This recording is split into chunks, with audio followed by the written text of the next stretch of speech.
There comes a moment, quiet, shattering, and undeniable, when the ground beneath the soul begins to tremble, not from worldly disaster, not from mere emotional turmoil, but from something far more terrifying and sacred, the eruption of the self through the crust of a carefully constructed identity. This is not a breakdown, this is not madness, this is a spiritual emergency. There comes a time when the soul can no longer tolerate the half-lived life the ego has crafted in its desperate attempt to belong, to control, to be admired. The ego, with all its narratives and defenses, was built to survive in a world of appearances. It thrives on the known, the predictable, the socially acceptable, but the soul is not interested in survival. It longs for truth, for wholeness, for encounter with the eternal. And so, when the distance between who you are and who you are pretending to be becomes too great, the soul begins to intervene, not gently, but decisively. It collapses the structures the ego clings to, not out of cruelty, but out of necessity. This collapse is not merely psychological, it is existential. You begin to question everything you once believed: your career, your relationships, your identity. Things that once defined you suddenly feel hollow, performative, alien. A great disillusionment sets in, and with it a terrible freedom. The soul strips away the false layers, and what remains is raw, untamed, uncertain. This feels like chaos to the ego, whose entire purpose has been to impose order. But to the soul, this is the beginning of real life. It is a painful mercy, because what the ego cannot bear to see is often the very thing that must be seen for transformation to occur. The betrayals we've buried, the griefs we've denied, the truths we've avoided, they all rise to the surface during this collapse. We begin to see the masks we've worn, the roles we've played, and the lies we've told ourselves to keep the world from seeing our naked soul. And in that exposure, in that unbearable honesty, the possibility of healing is born. But make no mistake, this is not a gentle process. The soul is not concerned with comfort, it is concerned with authenticity. And so it dismantles, it unravels, it brings to ruin what was built on fear. You may find yourself disoriented, panicked, longing for the safety of your former illusions, but those illusions are no longer sustainable. The scaffolding of ego can no longer hold the weight of the deeper life trying to emerge. What feels like collapse is, in truth, the turning of the soil before something sacred is planted. It is the necessary fall before the rise. The soul knows what it is doing, even when you do not. And though it may feel like everything is falling apart, what is truly happening is that something within you, something ancient, something real, is finally breaking through. When a spiritual emergency begins to unfold, it is not only our emotions or thoughts that shift. Our entire reality starts to speak in a different language. The linear mind struggles, but the unconscious begins to communicate in waves of images, strange patterns, dreams charged with feeling, and symbols that seem to appear everywhere. What once felt like coincidence now feels intentional. What once was dismissed as fantasy now aches with meaning. The rational mind cannot keep up, because it was never meant to interpret the soul.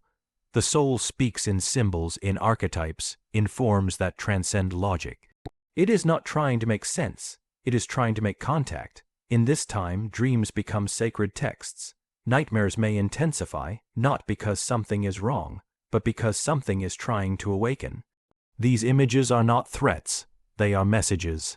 They carry the medicine of the unconscious, trying desperately to get your attention. You may see animals that feel alive with significance. You may dream of death, rebirth, fire, water, children, storms. Each image a fragment of a larger truth pressing to emerge. The world itself may begin to shimmer with meaning. The same numbers repeating, the same song appearing at just the right moment, strangers speaking words you needed to hear. This is not madness. This is myth bleeding into waking life. The ego panics in the face of such ambiguity. It wants certainty, it wants fixed answers, but the soul wants experience. It wants you to feel the depth, to endure the mystery. These symbols are not problems to solve, they are invitations to descend. They call you back to your inner temple. They ask you not to explain them away, but to sit with them, to feel them, to allow their presence to disrupt your understanding of yourself, because hidden within each symbol is not only insight, it is power. A forgotten part of you is trying to speak. We were never taught to interpret our inner world. We were taught to dismiss it, to fear it, to silence it. But in a spiritual emergency, that world refuses to be ignored. It floods the waking mind with imagery, with strange emotions, with uncanny moments of synchronicity. This is not just psychological, it is mythological. You are being drawn into a deeper layer of being, one that predates your personality and transcends it. The images rising within you are the same ones that have spoken to humanity for millennia. They are universal, eternal, and deeply personal all at once. To ignore them is to refuse the call. But to engage with them, to dream with them, to draw them, to write them, to feel them, is to begin the alchemical process of transformation. You do not need to understand everything, you only need to stay present with what is emerging. In time, the symbols will begin to arrange themselves. Their meaning will not come in a flash of insight, but through lived experience. And what once felt like madness will be revealed as a map, a sacred path through the dark forest of your becoming. There comes a moment in the deepening crisis when it becomes clear. This is not a phase, not a mood, not a passing sadness. It is a death, not of the body, but of the identity that once held everything in place. What you are experiencing is not simply despair, it is the dissolving of the false self, the self that was constructed to please, to perform, to protect. The self that survived by being acceptable, by being good, by being small. That self is now collapsing under the weight of a truth it can no longer contain. And what feels like the end of everything is, in truth, the beginning of something far more real. This dying is not optional. When the soul decides it is time to evolve, the ego does not get to vote. It resists, of course it clings, it panics, it bargains. It tries to rebuild the old structures, to go back to what used to feel like home. But the doors are closing. The familiar maps no longer apply. You are no longer who you were, and the future self has not yet fully arrived. You are suspended in between lives, in a liminal space where the old no longer works, and the new has not yet taken form. This is the terrible beauty of transformation. It demands everything. It asks you to give up what you know for what you do not yet understand. And yes, it feels like dying, because it is. The roles, the labels, the stories you once told about yourself are being burned away. You grieve them even as you begin to see through them. The grief is not weakness. It is sacred. It means you are letting go. It means the process is working.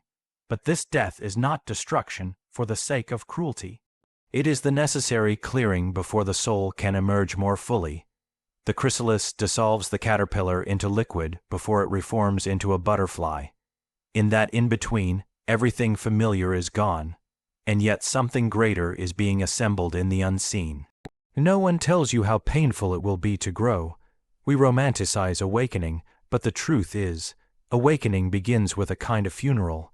The parts of you that were never truly alive must be buried, and this can be terrifying. Because even if those parts were built from fear, they were still yours. They gave you identity. They gave you predictability.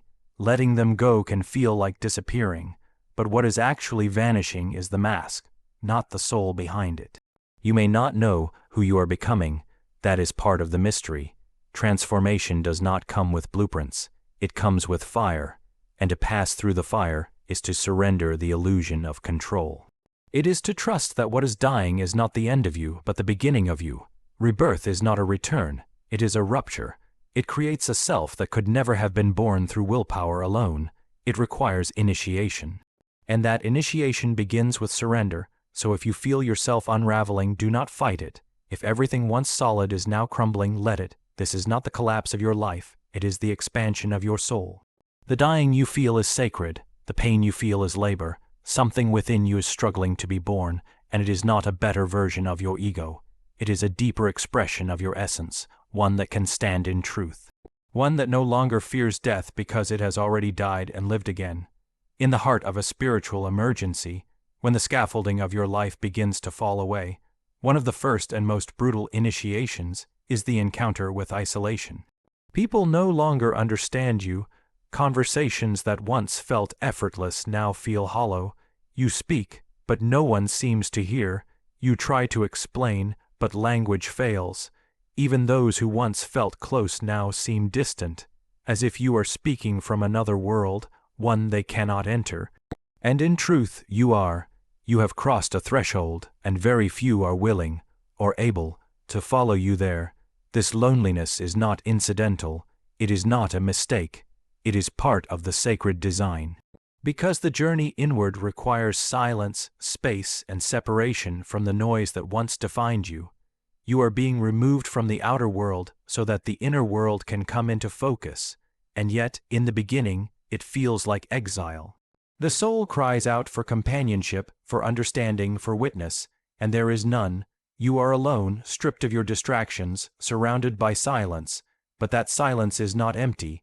It is full of something ancient. Something waiting. You may feel abandoned, but in truth, you are being invited. The loneliness you feel is the quiet before the deep voice begins to speak. For so long, your attention was pointed outward, toward approval, toward connection, toward external definition. Now you are being turned inward, and what you will find there, though unfamiliar at first, is not absence, but presence, not desolation, but intimacy. There is someone inside you who has been waiting your entire life for your attention. This inner figure is not a fantasy.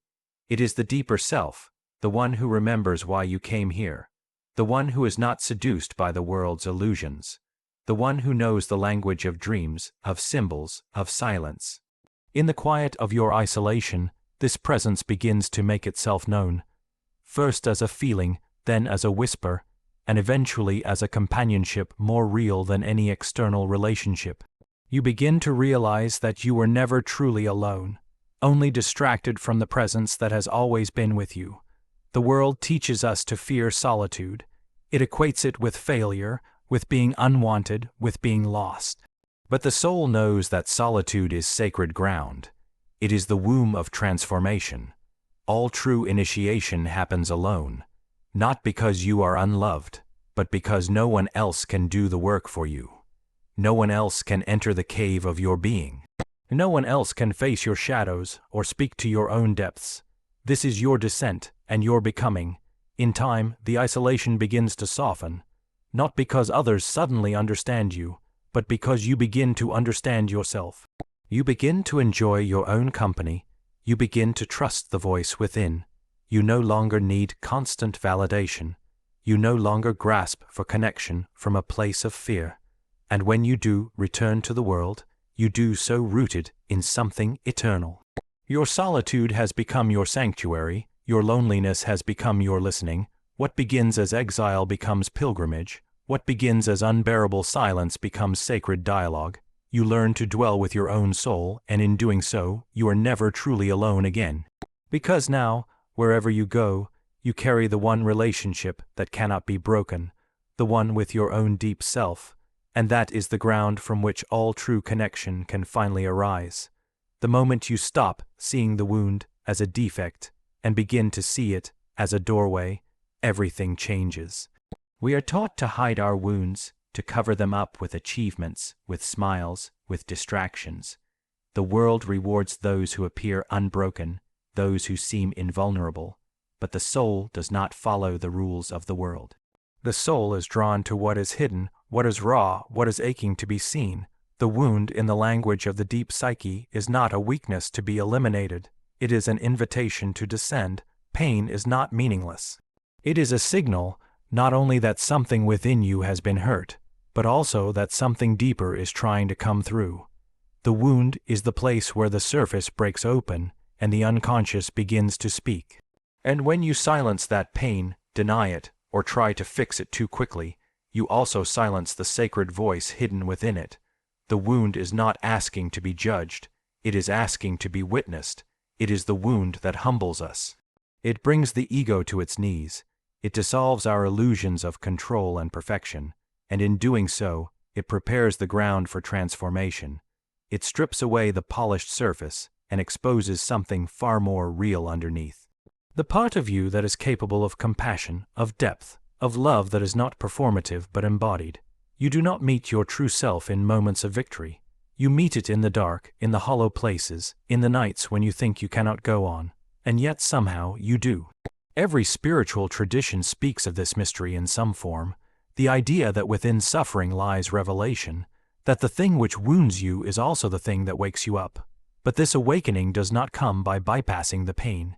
It comes by entering it, by sitting with it, by letting it speak. The wound is not healed by rejection, it is healed by relationship. It needs your presence, not your punishment. It asks not to be cast out, but to be included in the story of who you are becoming. If you trace your greatest strength back to its origin, you will often find that it was born from a wound. The ability to empathize, to understand, to hold space for others. That did not come from ease. It came from surviving what nearly broke you. And yet, the goal is not to glorify suffering or to romanticize trauma. The goal is to honor the reality that from the very place you were once most ashamed of, most afraid of, most damaged by, there emerges the doorway to your truest power. The wound opens a crack in the facade and lets the light in, but not a blinding light, a quiet light, one that helps you see what matters, one that makes you real, one that turns your pain into wisdom, your shame into empathy, your silence into song. This is not metaphor, this is alchemy, the transformation of the most painful parts of your life into the sacred architecture of your soul. And so when the wound opens again, when grief returns, when loneliness stirs, when fear rises, do not recoil. Do not rush to patch it up, sit beside it, listen, ask it what it wants to show you this time, because the wound does not come back to harm you, it returns to deepen you. Each time you turn toward it with courage, it opens a little wider. And if you dare to walk through, you may find on the other side not only healing, but revelation. You may find the forgotten pieces of yourself that were waiting all along to come home.